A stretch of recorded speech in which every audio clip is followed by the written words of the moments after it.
Hi, everybody. It's great to be with you again on the latest episode of Get on the Grid with Chessie Roberts. My guest tonight is Sara Jane, and she and I would like for you to join with us in aligning with the energies of co-creation so that this show gives you the best information to your highest good and best outcome. Welcome, Sara. It's so nice to have you with me tonight. Well, thank you for inviting me, and I'm really looking forward to this. So it's a pleasure. Thank you. Lovely. For those of you who don't know Sara, she is the master of voice and sound energy and the founder of the Gift of Healing TV, an international speaker and author. Uniquely using the sound of toning, Sara supports people to connect with their inner child and heal the hurts and traumas of their past. She's also a voice for many friends from the mythical realm, including dragons that guard the Earth's crystals. So, Sara, welcome again. I'm just thrilled to have you with us. I've got to tell my listeners that I had a quick session with Sara a couple of weeks ago with the toning and connecting with that inner child, and I've got to tell you that was a very, very powerful experience, and I thank you for that. And I would love for you to tell us whatever you feel like you need to tell us about it, because it's just an awesome thing you do. Well, thank you. I think if you're happy for me to, let me share a little of my story, because I think when people realize that my own story meant that I had to connect with my younger self, it's how I can totally relate, empathize with people and the traumas of their early years. I would love for you to do that. Thank you. Okay. Just before my first birthday, I was scalded by a boiling milk coffee that went all over my face and my neck, and the jumper I was wearing stuck to my skin. Ow. My mother had been training to be a nurse, so she knew to pick me up and literally run me under the cold tap. But that didn't stop. That stopped a lot of the blistering, etc., because you've seen me, and I'm certainly very lucky I don't have any scars or anything on my face. But the jumper stuck to my skin on my neck. And that's why I was hospitalized for 3 months I think it was more of an adult unit than a child unit, because it was a burns unit that I was hospitalized in, quite a few miles away from home. Now, I know people say I sound an awful lot younger than I am. I actually turned 57 last month. That was 56 years ago that happened. So at this time, 56 years ago, I was in hospital. It was a time when parents couldn't stay with their children. And so the rules of the hospital were that parents could go and see their child every other day for an hour. Oh, however, gracious. because of where my parents lived, my mum didn't drive, and even if she had done that, there was only one car and only money for one car. So they actually got to see me once a week for an hour. And that was at a time when I needed my parents most. Now, you can't explain to that little girl who spent her first birthday in hospital, who desperately wanted her mummy and her daddy, that they did love her, they did want her. It was circumstances that prevented them from being there more often for her. And all the things have been done now. They know how dangerous it is. They know how adversely it affects children, for them, the separation, etc. But they didn't then. I came out of hospital and my parents had moved, so I didn't go home to familiar surroundings. My mother was pregnant with my sister Gillian. Gillian was born on the 1st of August 1959 and died 9 weeks later. So by the time I was 18 months old, that felt like rejection after rejection after rejection. I felt I wasn't good enough, I was unwanted, I was unlovable, and I certainly wasn't perfect anymore because of the scars on my neck. There were other little things that happened which help compound those feelings. It was then, I'm thinking it was probably about 18, 19 years ago that my wake up call came. And again, it was actually facial because the dentist broke my jaw extracting a wisdom tooth. Oh, good gracious. Only I didn't know my jaw was broken for a week. That left me with 6 months of pain and sleepless nights. And I had spent all those intervening years worrying about what other people thought about me, trying to be a people pleaser, trying to second guess what would help people to like me. I never expected people to like me or love me in any sort of long-term thing because I didn't think I was. So I took what I could get while I could get it. And I just spent my whole life having no idea who I was, just trying to please everybody else and keep everybody else happy and trying not to do anything that would make people judge me. So, but when the jaw got broken, at the end of that 6 months, I was exhausted. I would think you would be. I couldn't keep living this way. I hadn't got the energy anymore for this second guessing what other people wanted. And you can never, ever actually guess what's going on in somebody else's head. That's true. You really can't. And it actually resulted in me breaking up my marriage. I then got told I was being made redundant. Really? And it was great. It was fabulous. Although I wasn't already on this path in this way, in the way I am now, I just knew that everything was happening perfectly. I just felt it was, to so many people it would have been bad stuff, but to me it was all good stuff. Let me interrupt you for just a minute, Sarah Jane. What made you have that revelation right there that you just spoke of? That everything was where it was supposed to be? I don't really know. I think maybe to a certain degree some of it came afterwards, but I do remember being in work because I ended up by having to make a complaint about somebody at work, or not make a complaint about them, but actually say I could no longer work with them. But it actually gave me the courage to speak up. And said, I can't work with this person anymore. They wanted me to actually make a complaint against them. And I said, I can't because it's not actually work related what's happened. But I had the courage to do it.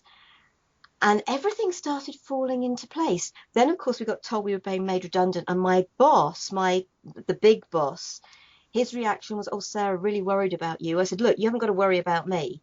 This the company that was taking us over actually was based in Bournemouth, which is where I now live.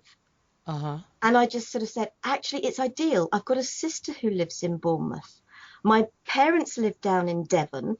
I've got the other sister lives down in Devon. And that's much closer. Bournemouth is much closer to them than Northampton, where I am.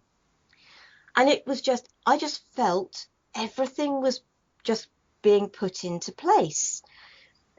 And I just, don't worry about me. If you want somebody to be positive, ask me. I'll go round and try and jolly everybody up. It just put me into an amazing, I just knew it was right. So I don't know why. And I got 6 months secondment down to Bournemouth. I got paid extra. I had my accommodation paid. I mean, talk about everything falling into place. I was looking to buy a house down here. And there's another amazing story about how I ended up with the little house I ended up with. And I can look back on it now and I can say, absolutely, when I took the confidence to say, it's not right being in this marriage, everything else that happened after that, the whole sequence of events was synchronicity. It led me to where I was meant to be, because Bournemouth is where I was introduced to Reiki. The first person you treat with Reiki is yourself. I'd gone through a load of tough stuff from early childhood. And I knew that I needed to help myself. I knew I needed something for me that I could do for me. I wasn't looking for anybody to do anything for me. Somehow I knew I had to do it for me. And that's the essential thing, is knowing that actually nobody else can do it for you. They can offer you tools to empower your own self-healing, but nobody can do it for you. Excuse me, my throat's itching. But so when I heard about Reiki and the first person you treat is yourself, so that's what I did. I learnt Reiki. It was my Reiki master that introduced me to the sound energy. She also introduced me to metamorphic technique. And I do apologize, folks. I've had a bug and it's affected my throat. And I do like talking. Talking and throat itches don't go together. So please bear with me. Metamorphic technique, the use of that particular technique is, it helps you to get out of your own way. It can help change energy pathways in your body that helps you to get rid of old unwanted behaviors that don't serve any purpose for you anymore. And it's very much a hands-on technique. It sounds amazing.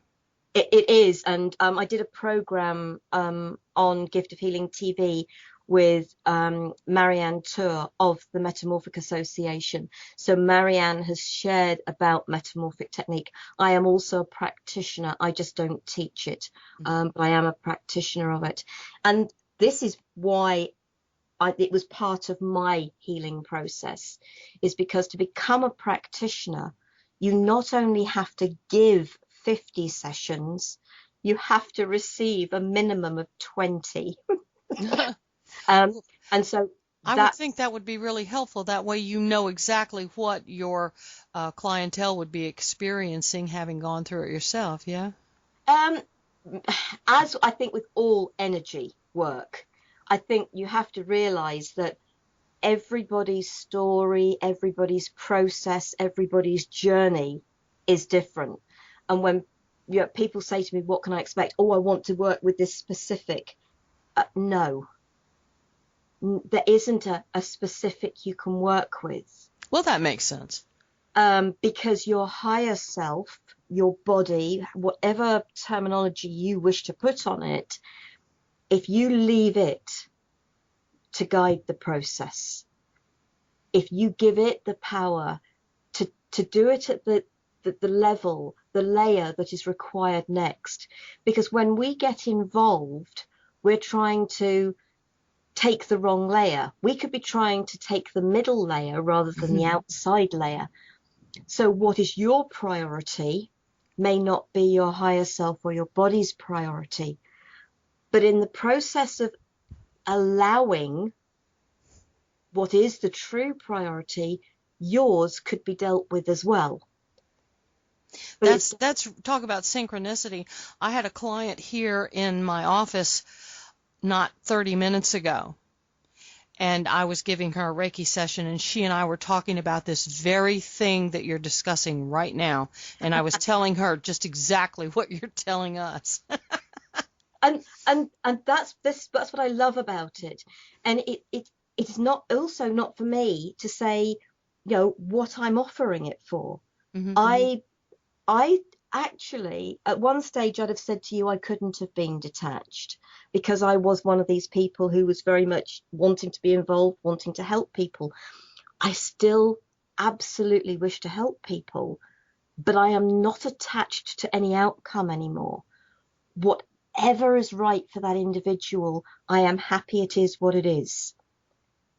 I agree with you. That's how I do it too. I always ask for their highest good and best outcome, and then I step out of the way. Yeah. Yeah. And I think that's what it's about. And so I went through the metamorphic technique, obviously, when I learned Reiki, and I still use it every day on myself. I'm not one of these teachers that, it's here's what you're meant to do, but I don't follow my own advice. I can't see the point of teaching something and then not using it yourself. You can't say to your students, use it on yourself and then not do it for yourself. I It's not completely how agree. I am, what I suggest to people, I only ever make suggestions of things that have worked for me. Because when I was seeking help, one of the things that was said to me once was, and she held her hand out to me and she said, "Here, take my advice, I'm not using it." Oh, And isn't that what so many of us have done? I'm not saying that a lot of us do it now. I hope that the majority of actual teachers these days, especially of the energy healings, etc., what they are doing is they are making suggestions from their own experiences. I can't agree with you more. When I was creating Evolution of Self, Journey into Body, Mind, Spirit Balance, I experimented with a lot of different techniques to decide which one worked the best for me, and that's the one I taught and still teach. But you do kind of have to cast around and find out what does work for you and then use it. And like I tell my clients and students, if you don't use the information, you're kind of wasting your time because it's all experiential, wouldn't you say? Oh, absolutely. And to me, this is what I love. My Reiki master was absolutely, totally the right person for me. It was very much level 1, minimum 6 months before you can do level 2. It was 9 months purely because I actually had no intention of going on and doing anything other than level 1. Surprise. So that's how Reiki changed my life. There's no two ways about it. And then it was a minimum a year between level 2 and masters. And she teaches the teaching separately. And it's a minimum a year from masters to start learning the teaching. Mm-hmm. Because how can you say you are a master when you've literally just had the attunement and the training, 2 days training? You Yeah. aren't a master. You've attained the level, but until you've actually got some experience of your own, you are, and I'm not knocking anybody else. Please don't take it that way. But this so sits right with me. Once you have experience under your belt, that is when you can start to teach, because you can't teach by other people's experiences. You can only teach from your own. And you make your teaching, you must still teach the symbols, etc., as you have to. And I'm not arguing with any of that. I'm really not. But you can only teach from your own experience, your own special way. And the funny thing about that too, Sarah, is that when you teach from your experience, even though the student's experience will be different, Yeah. what I have discovered is that when I do teach Reiki, it is my method that vibrates best with that particular student. And if another student does not work with me, it's because they need to work with a different teacher. Exactly. And I'm so okay with that because, like you were saying about your higher self guiding you, that's what it's all about. Of course, it's what it's all about. My experiences will attract those people that require those experiences. Mm-hmm. And as my own Master Elaine said to me, you are not me. I'm not teaching you to be me. You have to be yourself. You have to have your own experiences, and you will teach, you will work in the way that is right for you. You will teach in the way that is right for you. There are just certain aspects that have to be the same regardless of who's teaching, because that is the Reiki. And by that same thought process, as you learn, you will learn which way to go and which way is better for you. Yes. And if you need to stand on the right side of the person or the left side of the person, it's not written in stone. It's just whatever works best for you, right? Absolutely. And to be perfectly honest, my own master, she sits at your head and doesn't move. She Mm-hmm. just stays. She stays there the whole session. Mm-hmm. And there are times these days where I may set the head. I may actually move totally away from the body if I am feeling that. And I've had people say it. It felt like there was more than one pair of hands on me. I've had them tell me that too. Yeah, and I remember being at the side of one person and feeling as if somebody was standing next to me. You know that thing where somebody flips their hip as if to say out of the way. And Uh-huh. I felt that as if somebody said, "Oi, move over. This is where we want to be." And I'm not one of these people that hears voices, sees things, but I just got so much a sense of that. And then there was another occasion I was working with somebody, and I just got so the sense of, go and sit over there. This is for us to deal with. And so I did, and I just held the space, held the energy, because it is not for me to get in the way. It's like, okay, guys, you know what you're doing, because I always invite in not only my higher self, and my guides and guardians, but that individual's higher self, guides and Absolutely. guardians, Yeah. because it isn't for me to get in the way. But if I need my guides to connect with their guides for whatever it is, it's helping me to do what's required and be where required, and it's helping them with whatever is required for them. It's truly a team effort. Oh, absolutely. So there's no two ways about that. And so that was, and it was Elaine that introduced me to the toning, which is the sound energy that we're talking about, and which is why the sound that I use, and it's the master of voice, because it very definitely is that I use the voice. I can take my instrument with me wherever I go because it's there. Yeah, few issues with that over the past week, but but the minute I experienced it and joined in with toning, I loved it. I absolutely loved it. I just felt so drawn to it. Do you remember what I said to you when we did my session? I want to learn this, and I want to learn this yesterday.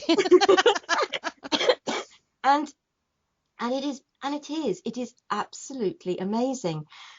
But I didn't know how to incorporate it in what I was doing, because of course I'd learnt the Reiki metamorphic technique.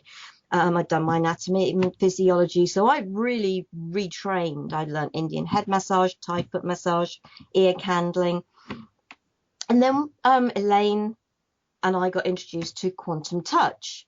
Oh, that stuff is amazing. Yeah. Well, I have been really blessed. Richard Gordon is the founder of, I know he didn't develop it, but he's the person who's brought it out to the world. And I did level 2 with him in London. So I've actually done some training with him on quantum touch. But when I was being taught level 1, when Elaine was in that same class. And this is level 1 of quantum touch? Yeah. Okay. Oh, it wasn't called level 1 at the time because they didn't know level 2 existed. Oh, you caught it really early then, huh? Well, relatively early, yes. And so the lady that was teaching us, Karen Tinker, or Karen Jane, I should say. Sorry, Karen. One of the things she said, she knew Elaine and I loved sound energy. And she said, oh, and by the way, you can use the sound with it. Oh, yes. Thank you very much indeed. No disrespect to Richard. I'm not actually sure I ever did quantum touch, because I always used sound. Always. And when we did the training, because Elaine and I both did the level 2 training together with him in London, and I sort of said, I remember putting my hand up and saying to him, is it still okay to sort of use the sound energy with it? And he was a bit intrigued, and so we gave him a very brief demonstration of the sound, and he was amazed by it. Well, I honestly believe, and this is just me talking now, that sound energy amps up any kind of energetic work you're doing anyway. Yeah. Even if you're just humming quietly to yourself rather than toning out loud like you do, it raises the vibration of everything you're doing. Or have I got it wrong? No, I wouldn't say you have, because what I think, how does sound work? And I think this might be just sort of a good place to actually add that in there for Okay. anybody who's wondering, well, how does sound work? Um, please forgive me this coughing. Um, how does sound work? It's actually very simple. There's nothing complicated about it. We are all a vibration. Sound is a vibration. The right sound can literally put your vibration, if it is out of sync, back into sync. It is that simple. So our aches and pains, illnesses, ailments, stresses, strains, they're all our vibration out of sync. One of the ways I discovered this was, gosh, many, many years ago. My mother had come up for a visit, and I love my mother dearly, but she and I are so much alike that she had me kind of twitching by the time she left. And it was just because she was in my space constantly the whole time she was here. But when she went home, something just said, and this is long before I was doing any kind of energy work or any kind of healing work or anything, something said, go out in the backyard and scream.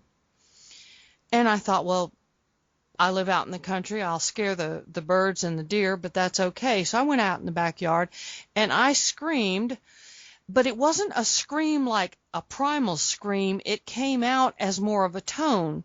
Yeah. And I wasn't sure why that was, but having talked to you, I know now it was guidance and what they were telling me to do. And it cleansed all of that frustration and annoyance right out of me. And as soon as it was gone, I was sad that my mother had to go home, when before I was so glad I was just kind of dancing her down the driveway behind her car. So it is very cathartic, and it is very healing. And I didn't put it together, tonal vibrational thing together, until much, much later. But as you were talking, that came rushing to the foreground of my memory, and it was my very first glimpse into how this toning actually works and how sound resonates with our biology and can change things. Absolutely. Now, I know some people go into it way, way deeper than I do. Some people will tell you the pitch, the note, the whatever. And some people say, no, it has to be a specific resonance or whatever. I really don't, because I channel this sound, because when I open my mouth and the sound comes out, I just trust. I have no idea what's coming out till it comes out. And so I don't try in any way, shape or form to control it. Unless I'm toning name, then obviously I need to form the name. But still the sound that comes out is whatever comes out.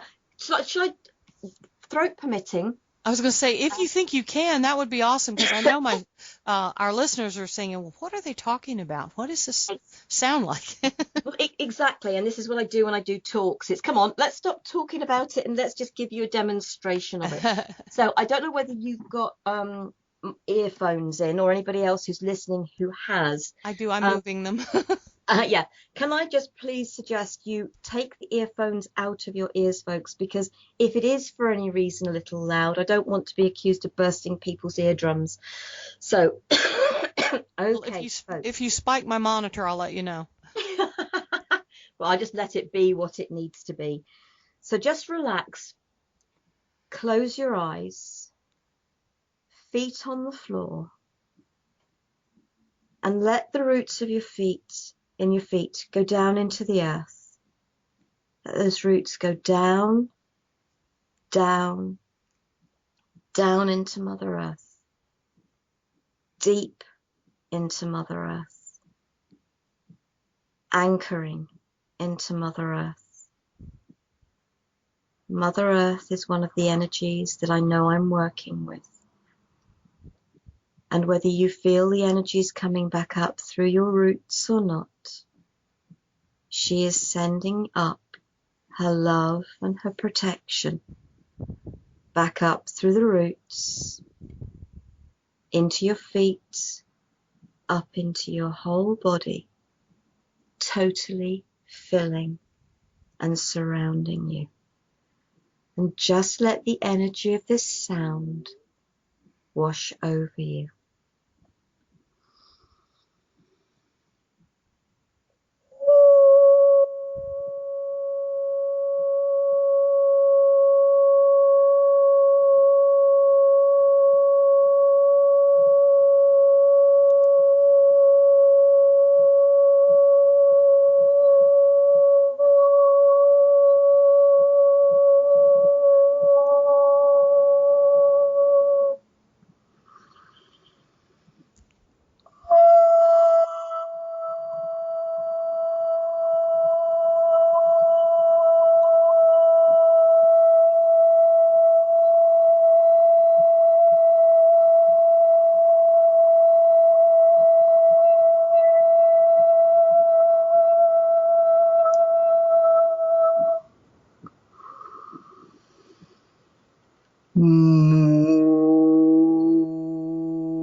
Right.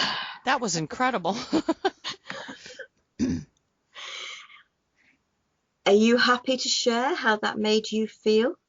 I couldn't listen as deeply as I would like to have done because of the headphones, but your higher tones seemed to resonate with my upper chakras and got them really excited and ready to go out and party and connect and all of that. Then when you drop down into the deeper register, you woke up those bottom chakras, and they seemed to balance out in the fourth chakra, which is something that I'm really big about. And it seemed to sort of wake up everything energetically from the outside all the way, from the inside core all the way outside. It was really nice. Excellent, excellent. Well, one of the things that I do is, and I know that some people will say all the chakras have their own tone, their own sound, their own resonance, whatever. But I literally trust. So I will work with the chakras, the 7 main chakras. I'll tone for the outer aura as well as for the physical body. And that's the joy of this. But it doesn't sit at just that, the physical and spiritual level. It actually can be taken to a cellular level. Well, that's true, and I think part of that is the harmonic resonance that is set up. And you're right, the chakras do have their own special tones and qualities, but as you sound these sounds that you make, as you tone these tones, what, from a musician's point of view, it sets up a harmonic resonance that encompasses everything. You don't just hit one tone, because as the way the tones are built, it's going to vibrate out and encompass a whole lot more than that. So I can understand why it would do that. Yeah, and it is just so powerful. And you've experienced, because we worked with your name. The name is so important. When I tone someone's name, the energy is that of pure love. It is also an honoring of who you are. Now, one of the things I always ask people when I work with them is, please may I use the name your mother called you as a child? Now, I know a lot of people's reaction is, well, why that question? It's very, very simple, because so many people have changed their name, and a lot of people that haven't don't like their name. And I know because I'm one of these people who changed their name. I was having a conversation with my younger self one day when I was out for a walk, because as I said, I've worked with myself. I really have. And when somebody toned my name one time, one of the individuals knew my story. The other one didn't know my story. And when I moved from my first school to my second school, we'd also moved town. And I was Jane as a child, very young child. And I went to the new school and I told everyone I was called Sarah, because the only people who knew me as Sarah there were, as Jane, were actually my family. No one else knew me at all. And all those years later, when I was connecting with my younger self, I realized that actually the only person who'd rejected me was me when I changed my name. And so everybody now introduces me as Sarah Jane. I don't use my surname at all. I've had 3 of them, so I stick to Sarah Jane. That's because I honor the whole of me. So I now am Sarah Jane, because I was christened Sarah Jane, no hyphen. I was just called Jane as a child. And the work that I've done with myself and the toning of name, this is where it is so powerful. And when they did Sarah, it didn't work. When I asked them to do Sarah Jane, it did, because it was about honoring the whole of self. And very, very powerful. And the joy of this is you could do it for yourself. And it is so powerful doing this for yourself.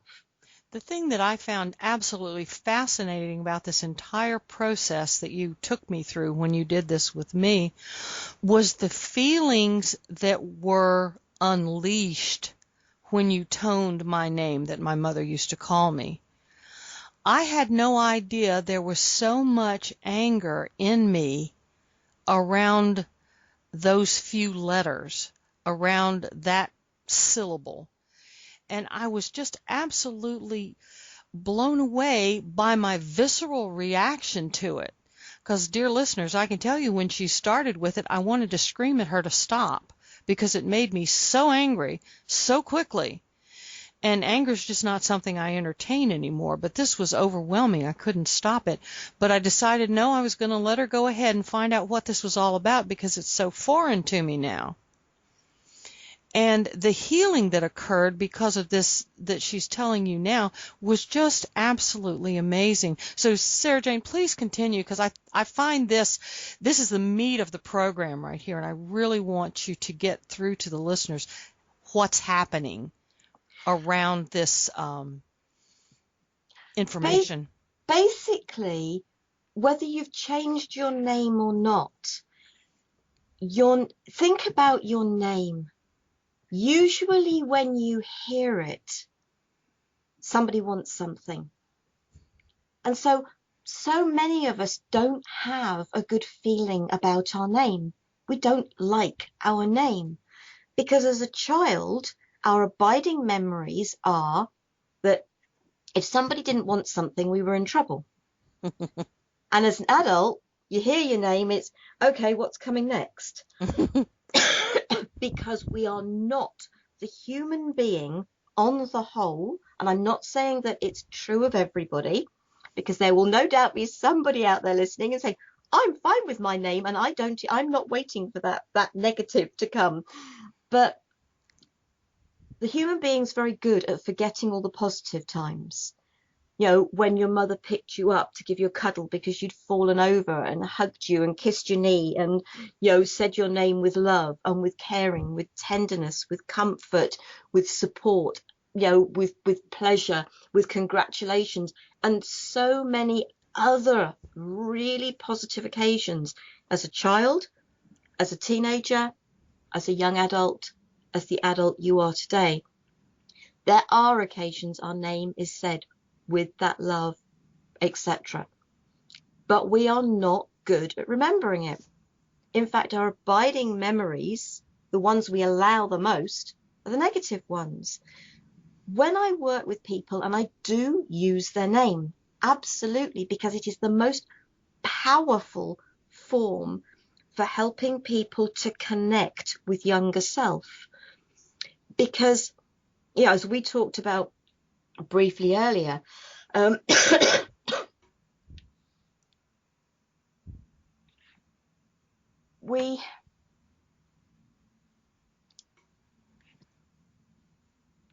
we are so bound up in the negative. We have so much that has hurt us from a child, and we allow those memories. And when you allow yourself to connect to your younger self, we as an adult understand what has happened to us as a child. Most of the time we can look at what happened and we can, okay, that was out of my parents' control, because I was able to do that. That was out of my parents' control. I understood. I totally understood what had happened. But my child still didn't. And so what I help people to do is reconnect to their younger self. That younger self that is still hurting, that is still angry, that is still bitter, that is still in pain. I'd like to point out here too that this anger and bitterness and pain isn't a judgment of your parents or of the incident or anything. It was your not being able to understand from a child's point of view. Is that right, Sarah Jane? Absolutely. Okay. Absolutely. And that doesn't make you at fault either. It's just because you were too young to understand, right? Oh, of course. Because at that age, how old were you when that very first thing happened that you were able to say, okay, that's happened. It was out of my control. Therefore, I couldn't have done anything to change it. Probably in my 30s or 40s. And exactly, that's what you've got to realize is we are talking about children here. Children who, to everything to them is black and white. We're going to the beach this weekend. Okay, I live by the beach, but for a lot of people that don't live by the beach, if that's something they would really like to do, that's a great treat for children. Mm-hmm. That promise of going to the beach for the weekend is just something that, what does that engender in you? That engenders in you excitement, anticipation, and all those wonderful positive feelings. And then you don't go. It's that simple to the child. You're going, you're not going. There is no middle ground of the fact that the car broke down. That you couldn't go because there was no means of transport to get you there. As far as you were concerned, your parents told you you were going and you didn't go. They had let you down.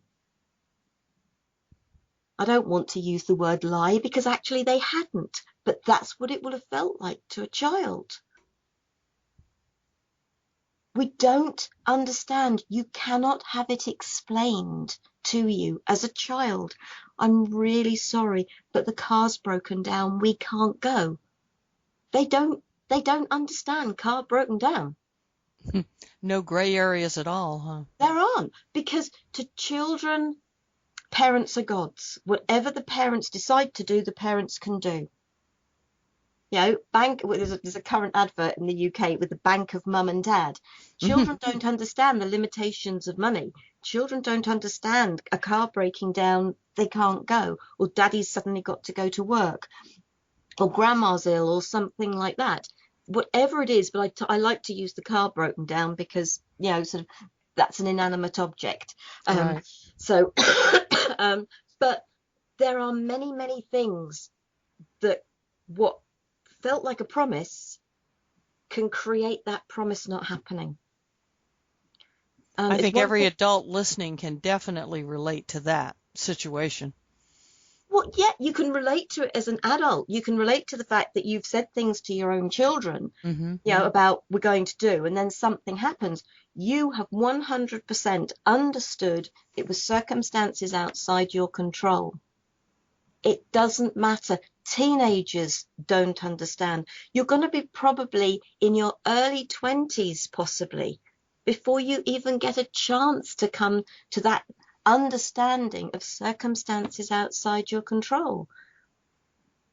When you start taking care of yourself and you have to take care of yourself, and suddenly a bill comes in. You'd been hoping to go to the theatre that weekend or the cinema that weekend, but this extra bill's come in, which means you can't do it. Then you start to understand circumstances outside your control. Children can't. But how can adults who have come to understand this circumstances outside your control, how can you as the adult then take that and explain it to your younger self? Now, see, that's the whole magic of what you do. Because, Yes. like I had said before, and I know I've told you, when this happened, and you were explaining all of this to me before we started, I thought, yeah, sure, I've done all this work. I don't have any issue here. And I was, you laugh all you want to, and the rest of you can too, because I was stunned to find out that this was a very important thing Yeah. that I hadn't addressed, not because I didn't want to, not because I didn't want to look at it or face it, it's because I just didn't know it was there. Exactly. You thought you had. I I, did. and I've had this. I have had this with numerous people. No, don't need to do your stuff, Sarah. I've already dealt with that. I hear that all the time too. Okay, that's fine. Oh, now I've heard your toning, maybe I would like to experience. Oh, I really thought I'd dealt with all of that. I think I Yeah, said those very words to you when you were I done. I haven't. And that's just it. And we are all of us that work with energy, we all find our own different ways. I just know that I have been given this very special gift to share, where I can really help people, the people that are ready. And this is what I said to you. Thank you for being so true to yourself, for honoring yourself, that you, in spite of what came up, because I have never had anybody feel as angry as you have, as you did. It surprised me too, I tell you. Yeah, but that was great. You stepped into that, you owned it, and it was right. It's here. This isn't something I want to keep, No, I and did not. I am prepared to work with it, and I can only work with those people who are willing to work with it, That's because so I I'm sorry, go ahead. I thought you were done. no, because I can't do it for you. Yeah, see, now that's the thing. I run into this a lot with my students, especially early on in my program. They find out that they have to touch unpleasantness again. You have to stick your hand back in the fire just to make it stop burning, and they don't want to do that. And I can kind of understand that. But like you said, you have to care for yourself first, and it's that oxygen on the airplane thing. You have to make sure you're okay before you can help anybody else, Yeah, and the only way to do that is to examine what's not right. yeah. So when this big surprise anger thing came up, like you said, I was shocked, I was stunned, I couldn't believe it because I've been working on this for over 20 years.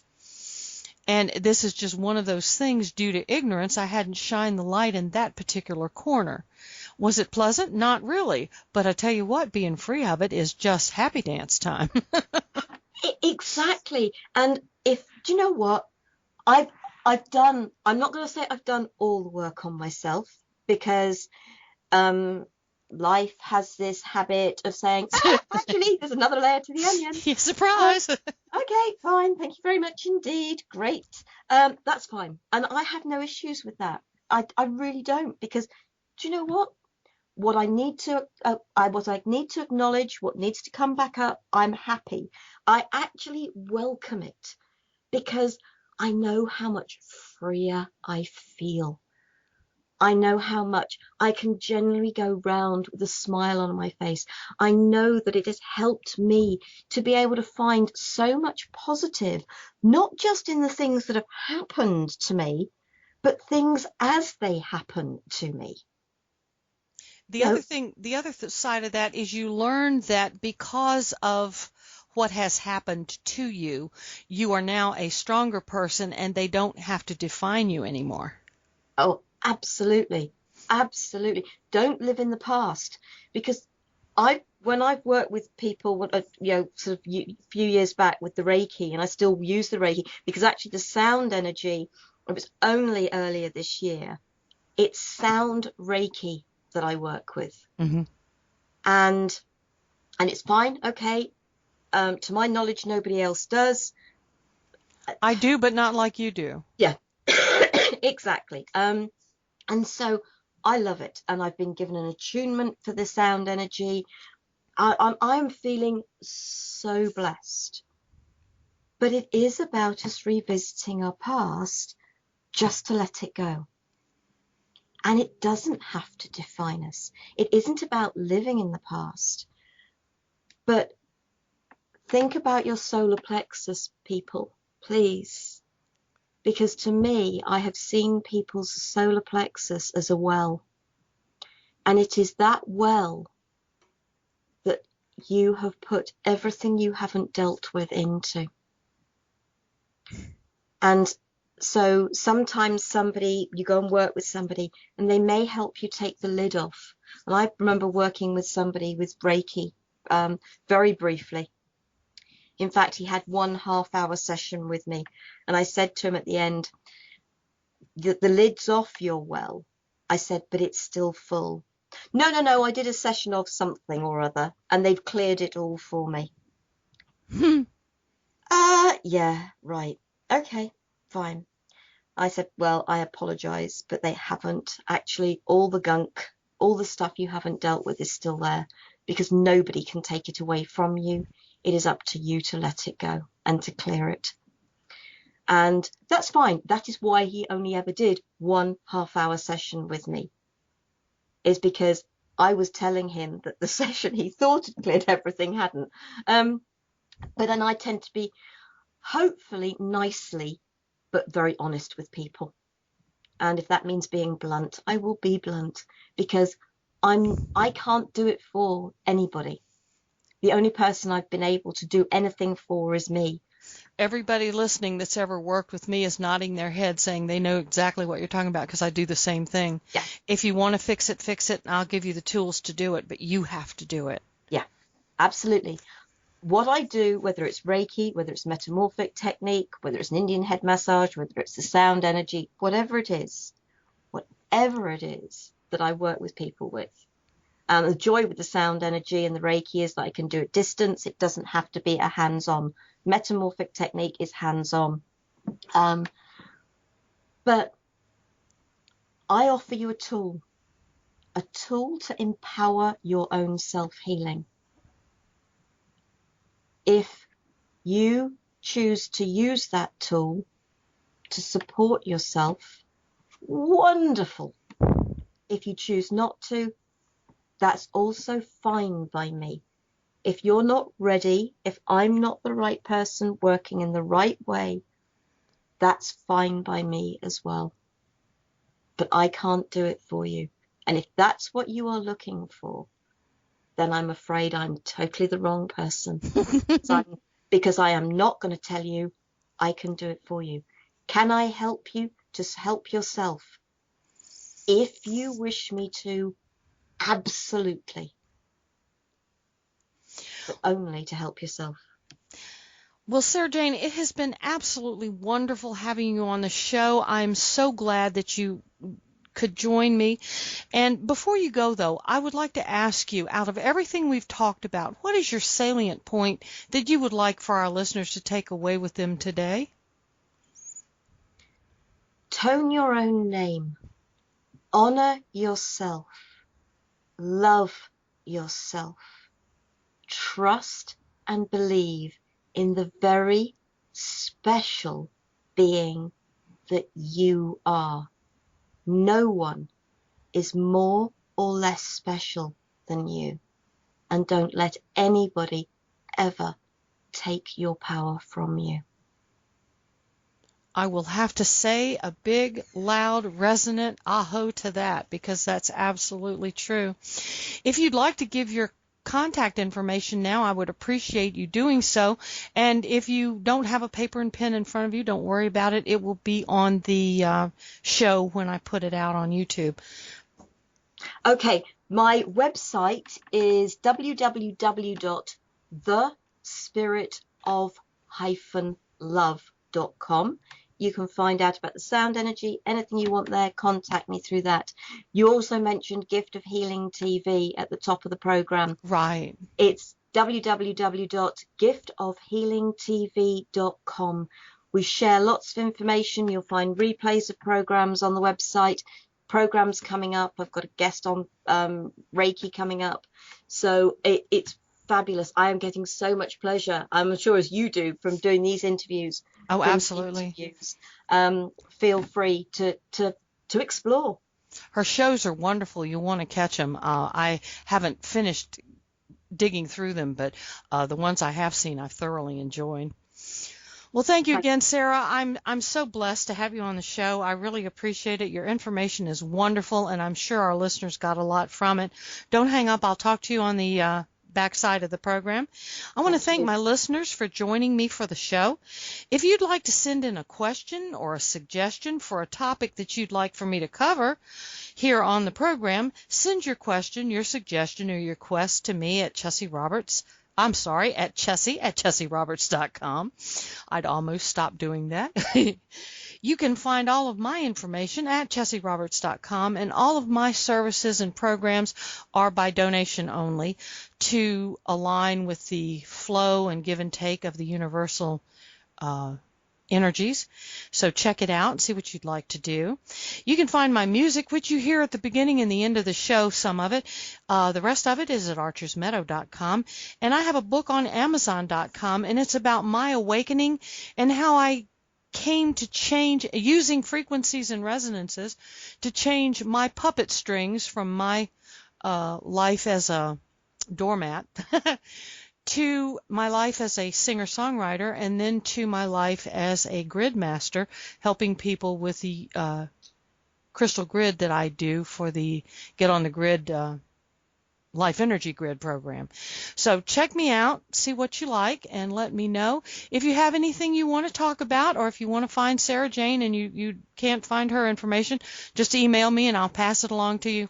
Until next time, have a wonderful life till I see you again. Bright blessings. Bye-bye.